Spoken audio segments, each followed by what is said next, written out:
Hi. Karthik Subraj രചനയും സംവിധാനവും ചെയ്ത് 2025 ഇറങ്ങിയ ഒരു റൊമാൻറ്റിക് ആക്ഷൻ തമിഴ് ചിത്രത്തെ കുറിച്ചാണ് ഇന്ന് ഞാൻ പറയാൻ പോകുന്നത്. ചിത്രത്തിന്റെ പേര് റെട്രോ. ഈ സിനിമയിൽ സൂര്യ, ജോജു ജോർജ്, ജയറാം, പ്രകാശ് രാജ്, പിന്നെ പൂജ ഹെഗ്ഡെ, നാസർ, പിന്നെ സ്വാസിക, വിദ്ദു, രമ്യ സുരേഷ്, ഇവരൊക്കെയാണ് സിനിമയിലെ മുഖ്യ കഥാപാത്രമായിട്ടൊക്കെ അഭിനയിച്ചിട്ടുള്ളത്. ഈ സിനിമ നേരത്തെ പറഞ്ഞ പോലെ ഒരു റൊമാൻസും അതിനനുസരിച്ചുള്ള ഒരു ആക്ഷൻസും ഒക്കെ ഉള്ള ഒരു മൂവി തന്നെയാണ്. പക്ഷെ ഇതിന്റെ കഥ നമുക്ക് അത്ര കണ്ട് വർക്കൗട്ട് ആയില്ല. അതെന്തുകൊണ്ടാണെന്നുള്ള അറിയില്ല. കാർത്തിക് സുബ്രാജ് എന്ത് പറ്റിയെന്നുള്ള അറിയത്തില്ല. കാരണം സൂര്യനെ വെച്ചൊരു സിനിമ എടുക്കുന്ന സമയത്ത് അത് ഇങ്ങനെ ഒരു രീതിയിലോട്ട് പോയത് എന്തുകൊണ്ടാണെന്നൊരു പിടിയും എനിക്ക് സിനിമ കണ്ടപ്പോൾ മനസ്സിലായില്ല. കാരണം 2.25 മണിക്കൂർ സിനിമയുണ്ട്. അതിൽ ശരിക്കും നമുക്ക് ഇഷ്ടപ്പെടുന്ന സീനുകളൊക്കെ വളരെ കുറച്ചുള്ളൂ ഈ സിനിമയിൽ. അതായത് ഫസ്റ്റ് കാണിക്കുന്ന സൂര്യയുടെ കുറച്ച് ആക്ഷൻ സീനുകളും കുറച്ച് റൊമാൻസും പിന്നെ അതേപോലെ കുറച്ച് സാഡ്നെസ്സും ഒക്കെ ഉള്ള കുറച്ച് സീനുകളുണ്ട്. അതും വലിയ കുഴപ്പമില്ല. പിന്നെ പാട്ടുകൾ പറയണം കേട്ടോ. പാട്ടുകളൊക്കെ നല്ല പാട്ടുകളാണ്. പാട്ടുകളൊന്നും മോശം പറയാൻ പറ്റുന്നില്ല. നല്ല നല്ല പാട്ടുകളൊക്കെ തന്നെയാണ്. പക്ഷെ ഇതിന്റെ കഥയാണ് ശരിക്കും എനിക്ക് കണ്ടപ്പോൾ ഇഷ്ടപ്പെടാണ്ടിരുന്നത്. കാരണം എന്ന് വെച്ച് കഴിഞ്ഞാല് സൂര്യനെ നമ്മളെ ജോജുവും പിന്നെ സ്വാസിക ഇവര് എടുത്തു വളർത്തുന്നതാണ്.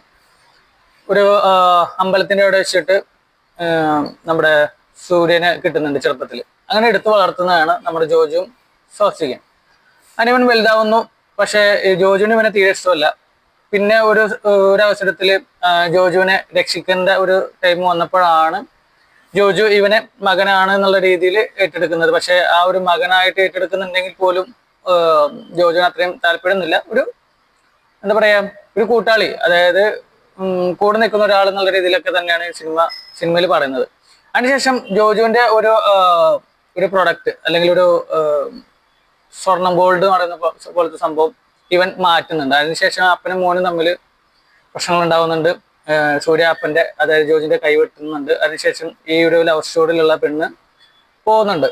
പിന്നെ കുറച്ച് സാഡ്നെസ്സും കാര്യങ്ങളൊക്കെ ആയിട്ട് ഇങ്ങനെ പടം അങ്ങനെ പോകുന്നു. പിന്നെ അവളെ കണ്ടെത്തി വേറൊരു സ്ഥലത്തോട്ട് പോകുന്നു. പിന്നെ അവിടെയാണ് ഈ കഥയുടെ കുറച്ച് കാര്യങ്ങളൊക്കെ വരുന്നത്.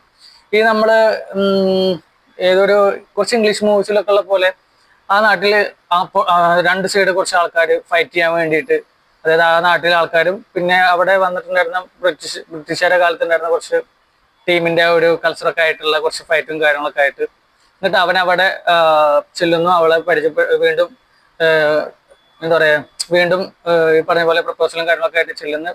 ഏകദേശം എല്ലാം സെറ്റായിട്ട് വരുന്ന സമയത്ത് അവിടെയുള്ള ഒരു വില്ലൻ ഈ സംഭവം വീണ്ടും കോളാക്കുന്നുണ്ട്. അതിനുശേഷം അവന്റെ ഒപ്പം ചേർന്ന് അവിടെയുള്ള ആൾക്കാരായിട്ടൊക്കെ ഫൈറ്റ് ചെയ്യുന്നു. അപ്പോഴാണ് ഫൈറ്റിങ്ങിന്റെ ശേഷമൊക്കെ ആണ് മനസ്സിലാവുന്നത് ആ ഫൈറ്റ് ചെയ്തത് ഇവന്റെ ശരിക്കുള്ള ഫാമിലി ആണെന്നുള്ളത്, അപ്പനും അമ്മയുള്ള ഫാമിലി ആണെന്നുള്ളത് മനസ്സിലാക്കുന്നു. തിരിച്ച് മറ്റവർക്കെതിരെ ഇവൻ ഫൈറ്റ് ചെയ്യുന്നു.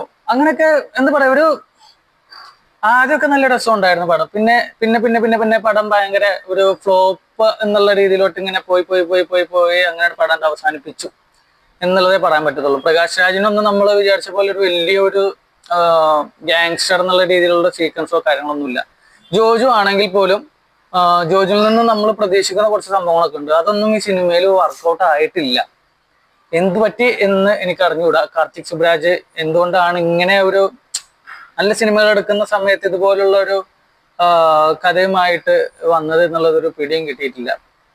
സത്യം പറഞ്ഞ പടം ജസ്റ്റ് ഒരു വൺ ടൈം ഒന്ന് കണ്ടിരിക്കാം.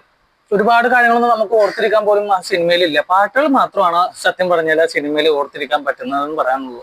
പിന്നെ അല്ലടച്ചട കുറച്ച് സീനുകളൊക്കെ കുറെ ഇമോഷണൽ സീന് പോലെ ചെയ്യാൻ ശ്രമിച്ചിട്ടുണ്ട്. പക്ഷെ അതൊന്നും വർക്കൗട്ട് ആയില്ല.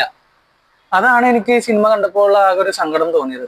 എന്തായാലും റെട്രോ എന്ന് പറയുന്ന സിനിമയെ കുറിച്ചുള്ള അഭിപ്രായമാണ് ഞാൻ പറഞ്ഞത്. എൻ്റെ ഒരു അഭിപ്രായമാണ് ഞാൻ പറഞ്ഞത്. അപ്പൊ നിങ്ങൾ ഈ സിനിമ കണ്ടിട്ടുണ്ടെങ്കിൽ എന്തായാലും നിങ്ങളുടെ അഭിപ്രായം കമന്റ് ആയിട്ട് അറിയണം. അപ്പൊ നമുക്ക് അടുത്ത സിനിമയുടെ വിശേഷമായിട്ട് വീണ്ടും കാണാം. Okay, by.